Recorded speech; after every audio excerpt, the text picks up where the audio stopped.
Like, why do you assume that the Riordans wouldn't know about the history of Medusa if you know the history of Medusa and this myth? Why do you assume that he doesn't know that it's, like, quote unquote Roman? Like, of course he knows that. Hello, he wrote an entire book series about this. How could he not know that? But you know that, a random person on the internet. And it's just this overall thing that they don't stop to think about what they're saying before they say it, and just asking, like, could you maybe consider to think about it from another perspective? Like, maybe there's more information that you don't know. She has been physically changed. She accepted herself the way that she is and the power that she has, but she's also been traumatized by it. And to quote Rick, the real curse wasn't making her ugly, it was making her invisible. She has chosen in this version to own that, to be seen, to be elegant. She turns people into stone and uses that as art. Yeah, with me, it's like I'm talking to 20-year-old Mandy because I went to, like I went to school for this. We were encouraged in this. I actually put it on my Instagram, the image that was on the shirt I've been telling you about, Shannon. But Mm-hmm. our department shirts literally said classics, the few, the proud. Like they like being the dodo birds, and they like that like nobody else knows their shit when it comes to this. Like it gives them a sense of authority that like we're the ones that know how to translate it and nobody else. And it's so stupid. It's so stupid. Takes a level of knowledge to be able to warp the source material into a way that is accessible to children the way it is. Because even though we can pick up the different, like as adults, we can pick up the different intricacies, like children aren't going to know, often they're not going to know the parallel of Achilles and Patroclus between Selena and um, Clarice. But adults will, who've engaged a little bit more with mythology, and who have engaged a little bit more with the Iliad and everything. But that's kind of the great thing. I'm sorry, You're just fine. she's turned very limp.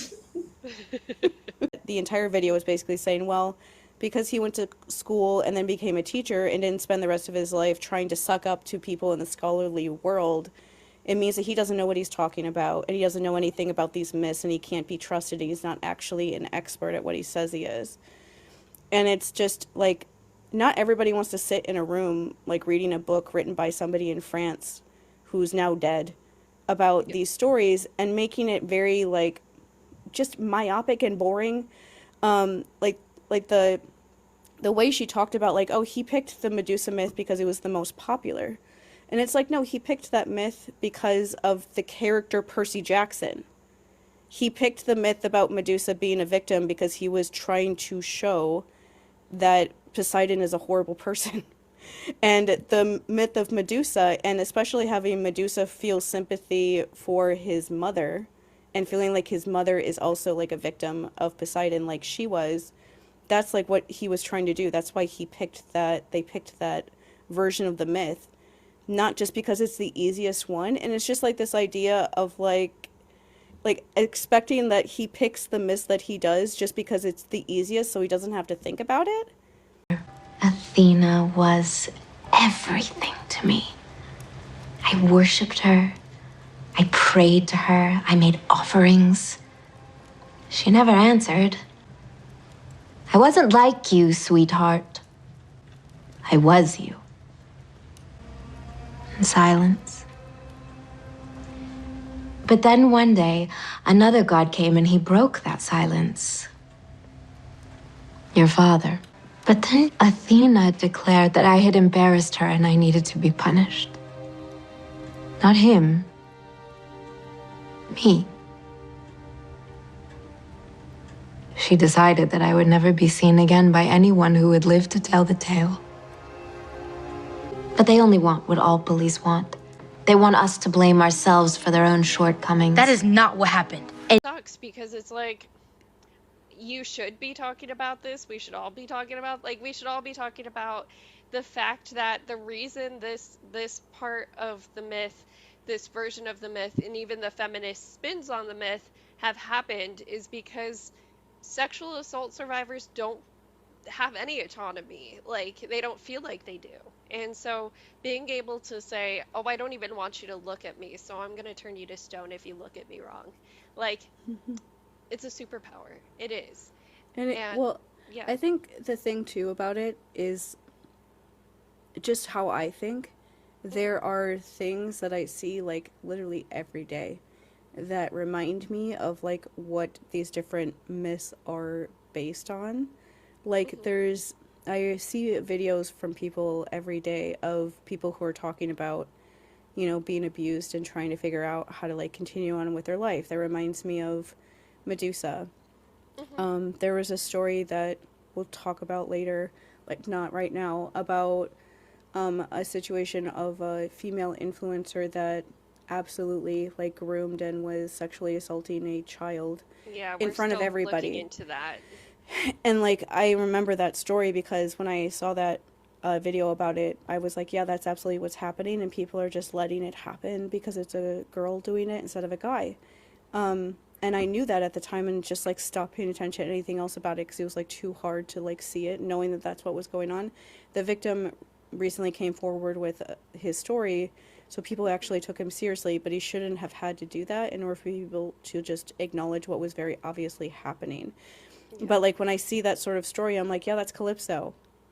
Like that's who that myth is like based on. And so when I see like people being hurt, or even like people in Percy Jackson, like the characters of Percy and Nico and stuff representing people that you know in your real life, it's like I have a hard time when people just like want to shut that down because to them it's not what they think matters. And it's like, well, if you love mythology because you just love the idea of like knowing what the people who originally wrote these stories were going for, and that's like what you think is like beautiful about it, I can understand that. But a lot of people find it beautiful to talk about it as ways to like show the different sides of humanity instead, and like to learn more about yourself and other people. As Yeah. more time goes on, you can like look at these stories and see more things as you get to know ourselves and what we're capable of. And so that's what I think is beautiful about these stories, and those two things can exist at the same time if you allow them to. He wrote a book a year for 10 years. Like that's crazy about this stuff. You don't do that unless you have like a never-ending passion for this stuff just to start with.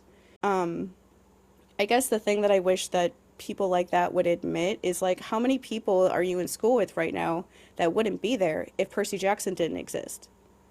Because I remember before those books came out, there was hardly any Greek mythology retellings when I was growing up. The first Percy Jackson book came out when I was 20. I didn't read it for another 5 years after that, but there was nothing. Like, I saw the movie Troy, and I was really excited about seeing it because there was nothing Greek mythology related that was made. Yep. And that movie is bad. Like, I but mean, I it's was, bad mythology wise. yeah. And, so I was so excited about seeing the movie Troy because before that, it was the, like, Odyssey TV movie that is, like, embedded into my traumatized brain for some reason from, like, 1997 that I watched in 6th grade when I was in school. There wasn't that much stuff coming out about it then, and there is way more now. And he's obviously not the only one, but he's a big part of it because higher generations of kids grew up reading those books. And it Yeah. made them want to get involved in the world. And it's just like mixed messages that they're like, I'm really excited about these new adaptations to these stories. I want to get to know more. And then somebody immediately is like, bye. Yeah, it's really, and as Guy was saying in her comments, like somebody saying it's a boys' club, and Shannon's random comment about France, I realized I left that out of my video where that came from, because now I'm like, wait, there's no context for Shannon saying this. So the reason why Shannon keeps saying that is because I looked into the PhD requirements. You need to have French or German, sometimes Spanish and Italian to get your PhD in Latin and Greek. And it's because secondary scholarship is mostly written in those languages. So we're translating stuff from old ass white dudes from the Mediterranean and then reading the scholarship on them from other old ass white dudes being taught classes by old ass white dudes, because I would say 90% of my teachers in classics have been white men, and the ones that weren't white men were white women. So, it's just not a lot of diversity there. And like when we shut down some of these modern interpretations, these modern adaptations, we're also shutting down that diversity. And like, let's not pretend like the Mediterranean wasn't diverse back in the day. Like, it had its own set of diversity as well. So, and Rick has never claimed to be any kind of expert, but I'm sorry, I have so much cat hair on my face. I don't know why she went limp in my arms like she did. But he said that like one of the big inspirations for writing the Percy Jackson series, or even telling the story the way he did to his son Haley, was because there is very little accessibility for mythology to children, especially at the time that he wrote it, because there was Diodoleres. And I read Diodoleres as a kid. My math teacher saw me reading Percy Jackson, and she was like, I think you would like to read this. And I reread the books like over and over and over again. But again, like, they're just picture books with a couple of paragraphs here and there, like, yeah, blah, blah, blah. And it's still not like child accessible, but Percy Jackson is. And it's gripping and it's enrapturing. And then, like, if people want to do more research or more looking outside of it, then it's, it's like, yeah, hell yeah, I get to know more. And then it richens the already content material of the Percy Jackson series. And Rick also let like his students and 8-year-olds and 9-year-olds and 10-year-olds read the early copies of the novels to make sure that children like them, not just an editor, not just someone at Disney or Hyperion or Miramax, like not just a random person who's an adult and is like, yeah, this will probably appeal to children. Like he had beta readers that were literal children who read it. So we have no idea what changes he had to make the story conducive to the child mind. Because I'm sure like the first draft was never the draft that was published. And I mean, even in the advanced reader copy, there's some quotes that are different. There's some lines that are different, paragraphs that are a little switched around here and there. But we don't know what the beat looked like for that. We don't know how much mythology was entwined within that. And the other thing is, his world is not like the average, normal world. It blends both the Greek and the Roman as if they are the same entity but different, which is not the same thing in classics. I mean, Roman mythology, yes, it is Greek reimagined, but not really, because there's so much of it that sits in actual like Roman culture, and like so much of it is about like Romulus and that whole story. Like, that isn't a reimagined Greek story. There are Greek roots to some of the stories. There are Greek twists or Roman twists on some of the Greek stories, but in Rick's world, they're essentially the same. They're just like, nope, this was stolen culture and now it's a little different, but it's at the same time. And so it makes sense. Like in the Lightning Thief, the Medusa story is more akin to the Greek myth, whereas in the show, it's more akin to the Roman myth. And that's because, one, it served the story better, and two, there was an audience that they found was more sensitive to that content. And like creating relatability between multiple people is a huge thing. And there's so much like child sexual assault that children don't even realize that they're being sexually assaulted for many, many years. So having that content in main media that is accessible to children is super important. Like there are more stories to tell. And Rick had the opportunity with the show to explore other myths. And I was earlier today, one of my old Facebook posts popped up when I watched The Hero's Journey. I don't know if you guys watched that on Disney Yeah. Plus. And That's the documentary from after yeah, the season one, Yeah. after the season and one behind the scenes one.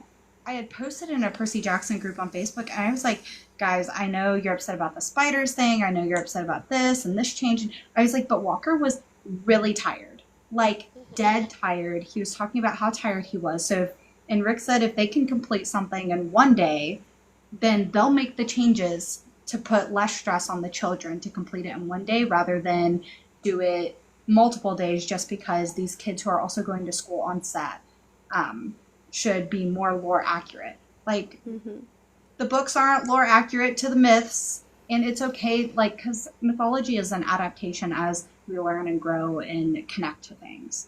So I think that's important, like, with a lot of classics.